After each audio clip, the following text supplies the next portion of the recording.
Hey, welcome to another vlog. Uh, this one is a bit different. I'm not recording at night, but I'm recording early in the morning. So there's not enough light around. And that's why I'm using assistance from the car light. Uh, just wanted to talk about something that is like close to my heart, and that's like a recent thing for me. And I wanted to talk about going into my really late 30s. So it was my birthday yesterday as of the time of this recording, and I turned 38, and which I find, on a side note, some people have a funny way of putting it, right? I'm 38 and 39 running. Believe me, at 39, you're not running, you're barely walking.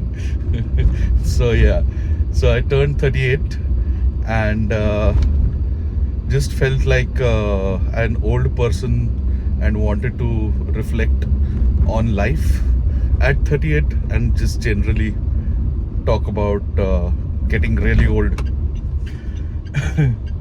So what I'm doing different this time is I'm driving. I'm not sure you can see a lot right now, but I'll take some more videos of the places that I'm talking about. But I'm driving on the route from the place where my primary schooling happened on Karve Road. So started from the primary school, then I'm driving towards the towards my secondary school, and then I'm gonna drive to my college, right? So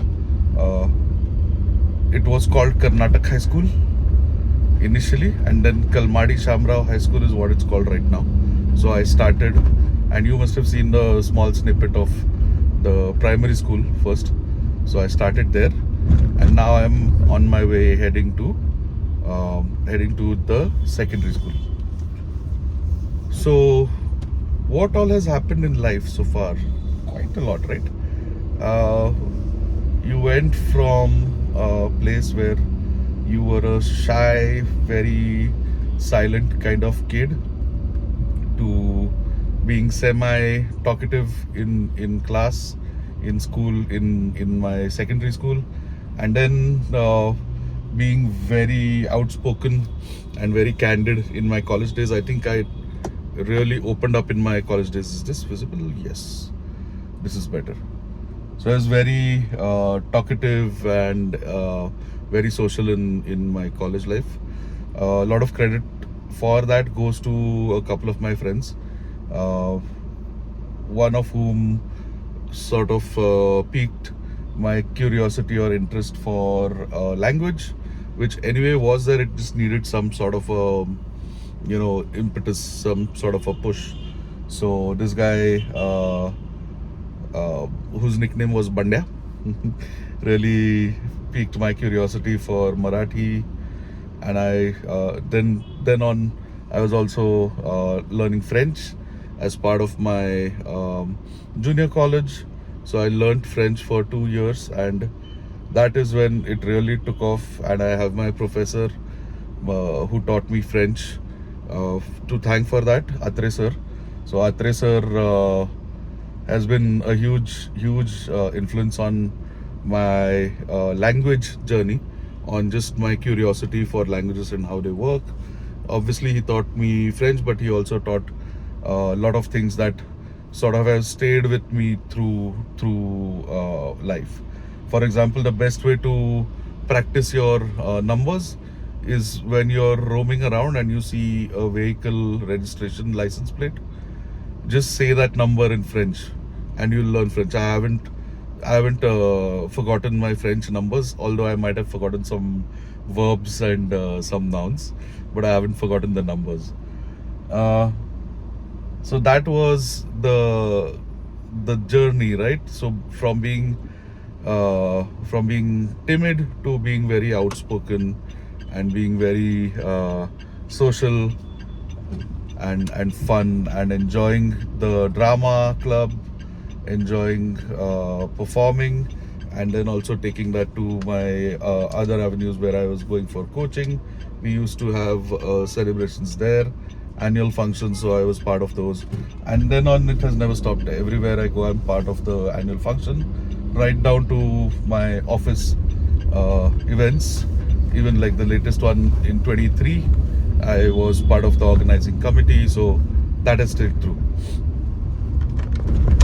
Uh, so from that small school, I came to a larger school, and then the secondary school was more of struggling, sometimes not failing per se, but struggling, and then coping with the added study pressure or just the workload. It wasn't pressure, but yeah, I mean it's a mix of both things. So that was a good experience, and then my college was really where I flourished well. So in college, I was part of the drama group. I was part of the cups, the titles cups. So there's a competition called Purushottam Karandak. So I was part of the organizing committee, or rather the performance for BMCC, my college there, and then for almost 3 years I was in one form or the other involved in that one, and that sort of gave me my oratory skills, my presentation skills. It made me a better speaker, so which I use to this date. So that is another area. So now we are near, oh wow, this place has really changed. So the place where my school building is located was just like a solitary large building here, which was okay. So I don't think this side will serve justice for the picture. I'm gonna just drive a bit more. It was just this one large building here, in front of which I am right now, and there were not many large buildings around. Now there are, and it's not like I haven't been here. It's just that when you consciously look at a place, you really realize how much it has changed since the last time I was inside the building, right? So yeah, it's changed quite a lot. I keep hearing from my cousins who have been in the school after me that it's changed, and not in that they don't like how it's changed. But yeah, it will always be special for me, and it will always be my high school. So I'll pause now. I'm going to take a picture of this place and then continue. All right. So we have the picture, which you must have seen, of my school now. And believe me, this is I struggled to take a picture of the original one small single building that existed before, but I think they might have demolished it and built a new one. So I just took a random picture of the school. So this is where I've had the formative years, the learning, and then going through the trauma that is called SSC, or the 10th standard exams. I fared well. I fared pretty well, so I can't complain. But yeah, so that was about my high school, and then from there we took it to I managed to get into what was at the time, I think still is, the most reputed or toughest college to get admission into, at least for a commerce curriculum. So I did my junior college and my graduation from BMCC. BMCC has always been, will always hold a special place in my heart. Really learned how to study, how to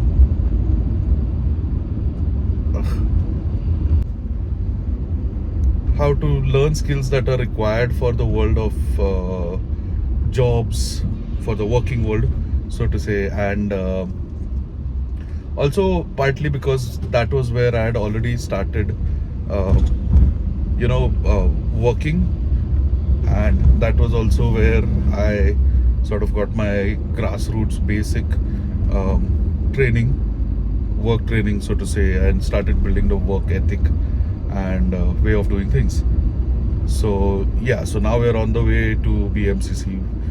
While on the way, I just wanted to talk about the work journey. So started with working in our family business, where I was not given a nice, comfortable, cushy ride.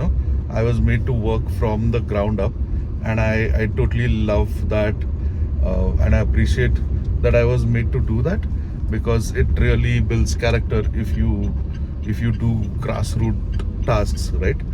Like going and getting photocopies, or just holding a sheet of printout and a book of invoices, and just checking the amounts, the names, and whether it's a valid receipt or valid document. Like menial tasks that were part of a tax consultancy in the beginning. So I totally appreciate that. Like a broken record, I will keep repeating this to anyone that I meet, that I totally love that my dad made me do that. So worked in the family business, and that really helped me a lot. Eventually I did manage to convince him that I deserve a better task or a better job role, and got promoted and all of that. So did better stuff with my time. In the interim, while I was working there, I wanted to actually experience a job outside in the corporate world. So I tried that. For a small stint of about, if I'm not wrong, 10 months, I worked with a company for accounts receivable and accounts payable processing, what is called as a KPO, a knowledge process outsourcing company, right here in Viman Nagar. So I worked there. That was a good experience, but I quickly realized that this culture and the hours were not for me, and I wouldn't be able to survive too long in the KPO / BPO structure. So that's when I quit that job and I came back to the practice. Then I worked in dad's business for another 5 to 6 years or more, and in that interim was also when the major life changes happened. Like I got married, and towards the time when I was about to have my first kid is when I started working as a consultant in a software firm. So me and a couple of my friends were trying to build a product. We didn't know what we were doing was product management at that point of time. So what we were doing was we were extracting data from from an accounting software called Tally. Anyone in India will know Tally is really famous here. So we were extracting transaction data from Tally and converting that into spreadsheets, which we would later then use to file sales tax returns. So that was the idea at that point. While I was working on that, one of my friends who was working in a software company called me and said, "Hey, these guys are doing something similar, and would you like to, like, our director would just like to meet you because they're searching for an SME, a subject matter expert, and it feels like you might fit the bill." So that's when I really like officially got into uh, the corporate world, or that was my foray into the corporate world. Then over the period of time, we realized that I am more suited to what is called as a product manager. There were no product managers in that my previous company when I joined. Later on, we by the time I left that organization, we had about 40 odd product managers in the Pune office. So it grew. It grew and I grew along with it. So spent a good amount of time in my previous employer, which was I won't name names, but a tax automation company. So where I built the same solution for extracting data from ERPs into spreadsheets that can then later be used for compliance purposes. So the fun part was that I was getting to do what I was anyway trying to do on my own, but I was getting paid much better. Like, I was getting paid. If I were to do an entrepreneurial thing, then I wouldn't get paid. I will have to build an entire ecosystem around it and build a business ground up. So that was a good thing. So I was enjoying that. But in the meanwhile, what was also happening was there were many legislative changes happening. The law was changing and they were changing the requirements accordingly, which meant that we were always on our toes. It has its pros and cons. So we were always on our toes and absorbing those changes, making our software compliant with the new requirement and the latest and the new latest change and the latest change. And man, that was tiring. I mean, it was really frustrating that we had to play catch up with legislative changes, one, and second, once we were done with some changes, the government software that they had promised would take its own sweet time to publish the required updates. So it's like law changes, we catch up with it, software hasn't, like, the government software hasn't caught up with it, and then we are waiting for the government software to come to our level. Okay, come on, you can do it, just one last update and you can use our new software. And it was a struggle and it was getting really frustrating. So after a point, I reached out to my then boss and said that, hey, this is not working, man. I need to do something else because there is nothing left to do right now. We've published all of the changes, we've done our stuff, and I think I can absorb more work. I'm getting bored, and it doesn't make sense for me to keep wasting my time in this way. So boss was like, sure, help me add one more product to my portfolio. And in the meanwhile, what was also happening was each year I was presenting in the sales conferences in the US, and it was like an annual customer event that the company used to have, and we used to present our offerings there. So which was exciting, and which was also like it was quite hectic. But what I used to mostly do is I used to club an additional week or a couple of days, or just go and meet a relative, or just extend the trip. And many times it was also that I was required to go to the headquarters of the company, which extended the trip, which was a little easier paced, not as hectic as a sales conference where you land and you're already running and you have 12-14 hour work days where you're just selling. So I enjoyed being in the US. During those times also, what happened was I used to, find ways to explore whichever city I am in, which usually meant that I would hire a rental vehicle and I would drive around. And I used to, spend the weekends that way, entire days just driving around the town, or driving to a nearby place, a good place, known place. And I was also lucky that in one of my trips, one of my US colleagues, senior colleagues, uh, took me around. They spent like a good day with me, um, and that was a good experience.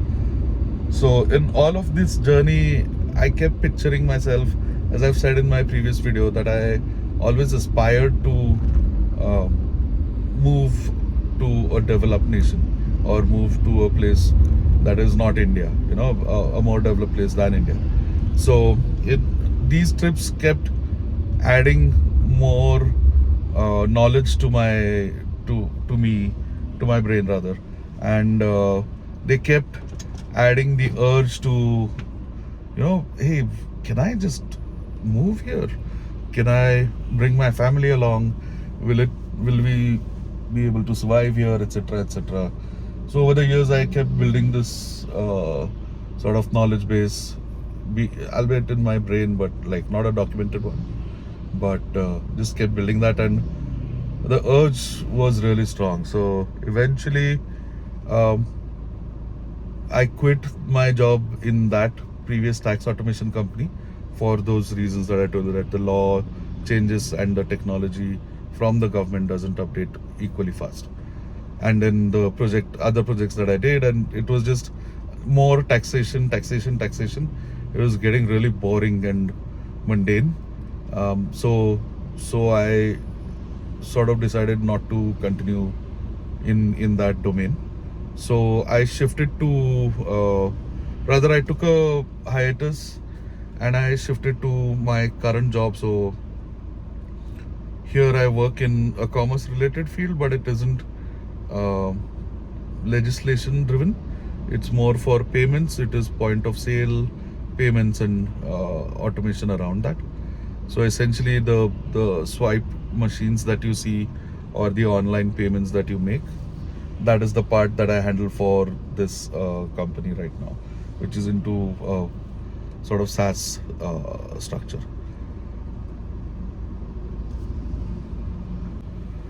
Going from there, now it's been a good almost 2 years, and as I said, I've taken decisive steps for my migration to Canada. So we've paid a good amount of money in fees, and we are now awaiting the result for my visa.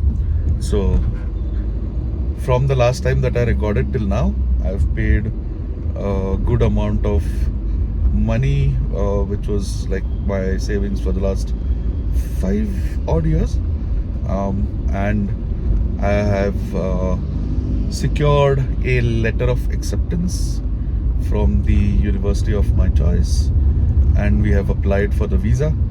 As of today, I'm waiting for that to get through, and once that goes through, then I plan to take the next steps with my current employer. So hope is that they retain me, because it's a complicated structure. I will need to be in a part-time role since I'm doing my masters, and the only benefit is that I'm in North America, and I'm in the same time zone as majority of the engineering and teams. In addition to that, I'm also exploring options if my employer decides not to continue, or rather I don't fit into the structure of what needs to be done in order to get employed in Canada. I'm totally unaware of the process right now. I'll be I'll be informing my employer once I get my visa, so I'm waiting for that. So yeah, so that's where we're at, and it's been a journey. It's been 38 years of existence on this globe. I got a really nice email, typical marketing email, but it sort of outlined the number of kilometers I've traveled around the sun, the number of days that I've spent on this planet, and the number of hours that I've spent on this planet. It really brings things into perspective, right? If you've sorry, if you've spent so many hours, days, kilometers on this planet in your existence, sorry to get philosophical, but you've definitely learned something. I think what I really aspire to do is share as much knowledge as I can with those that I interact with, and I just hope that I'm able to share my mistakes. I'm able to share my achievements or positive things, and that in some small or large way people are able to benefit from it. So thank you for all of your feedback. I got a lot of people asking me that hey, when is the next vlog coming out? We watched it and we liked it, so thank you for that. And I will try to be a bit more consistent. I have just been under pressure for the last 2-3 months to get this visa process done. Now that I'm just waiting for the visa to come, I'm a bit more relaxed, and I decided that my birthday will be when I restart this initiative of vlogging. So I'll continue that. And now I'll just end this with my favorite place, like a place that I change my travel route for so frequently. It's not funny. At times going more than like 3-4 kilometers just to go through BMCC road. I just love and adore, and it'll always hold a special place in my heart. So closing this vlog with a small section about BMCC. Alright, I hope you're able to hear me. So welcome to BMCC. This is where these steps are where we spent a lot of our time. This gymkhana is where we were tortured a lot, where we used to perform the daily drill exercises, and yeah, this was and will always remain like really close to my heart. So that's BMCC. So that was a small recording of BMCC. So this is where I've spent a good 5 years of my life, and it'll always hold a special place in my heart. So we used to literally spend hours on these roads, the ones that you see behind, and we used to this is where I learned a lot of things, and sort of been very important in my life. So thank you for all the views, and keep watching, and I will try to be regular in my recordings. Thank you.